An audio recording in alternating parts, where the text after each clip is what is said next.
Rajesh law centre में आप लोगों का स्वागत है। आज हम लोग चर्चा करेंगे, अगर किसी अनुसूचित जाति या अनुसूचित जनजाति के व्यक्ति को, चाहे महिला हो या पुरुष हो, चुनाव लड़ने से रोका जाता है। कौन सा चुनाव? कोई भी चुनाव, चाहे वो सरपंच का हो, मुखिया का हो, प्रधान का हो, चेयरमैनी का हो, बीडीसी का हो, सदस्य का हो, ठीक है, नगर पालिका का हो, नगर पंचायत का हो, आपका विधायकी का हो, सांसदी का हो, कोई भी चुनाव अगर लड़ने से रोका जाता है, आप ये चुनाव नहीं लड़ सकते, आप चुनाव लड़ने के लायक नहीं है। आप राजनीति में कहाँ हैं? पार्लियामेंट में बैठोगे,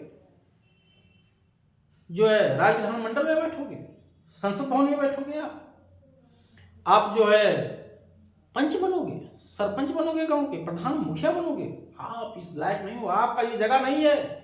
इस तरह से जाति के नाम पे व्यक्ति को परेशान किया जा रहा है। चुनाव नहीं लड़ सकते हो, वोट नहीं दे सकते हो, प्रस्तावक नहीं बन सकते हो, समर्थन नहीं कर सकते हो, इनका प्रचार प्रसार नहीं कर सकते।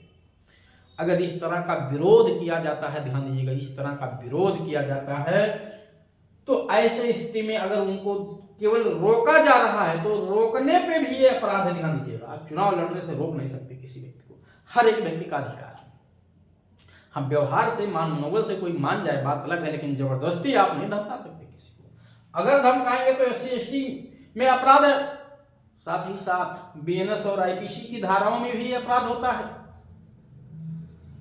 BNS और IPC की धाराओं में भी अपराध होगा। ये आप चुनाव लड़ने से रोक नहीं सकते किसी भी व्यक्ति को। तो किस धारा में अपराध होगा, कैसे FIR लॉन्च कराई जाएगी, क्या गिरफ्तारी होगी, क्या जमानत होगा, सजा कितनी मिलेगी, इन सभी बिंदुओं पर एक एक करके मैं चर्चा करूंगा।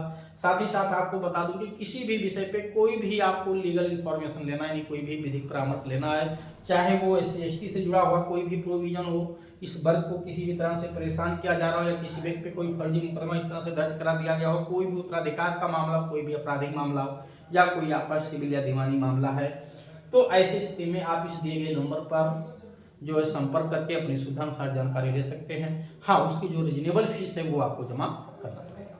आइए एक एक करके देखते हैं।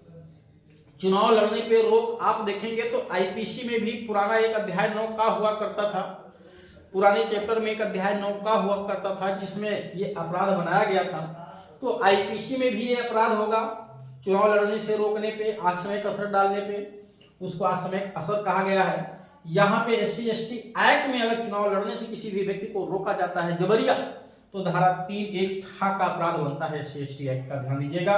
और उसके साथ गाली गलौज, मारपीट भी हुआ है, या कई लोग मिलकर उस पर हमला कर दे क्योंकि वो पर्चा दाखिला कर चुका था, तो ऐसी स्थिति में धारा 147, 148 जो पुराने अपराध हुए होंगे उनमें लगी होंगी, और 504, 506 मारपीट हुई तो 323, 24, 25 या 26 के भी धाराएं निश्चित तौर से लगी होंगी। जिस तरह से उसमें घाव हुआ होगा, चोटें आई होंगी, उस हिसाब से धाराएं लगाई जाती हैं। और अब जो इधर अपराध होंगे 2024 से 1 जुलाई 2024 के बाद जितने भी अपराध हुए होंगे इस तरह के, उन पे धाराएं, अगर कई लोग मिलकर, 5 या 6 लोग मिलकर हमला किए होंगे, मारे पीटे होंगे, तो 191, 2 या 3 लगी होगी।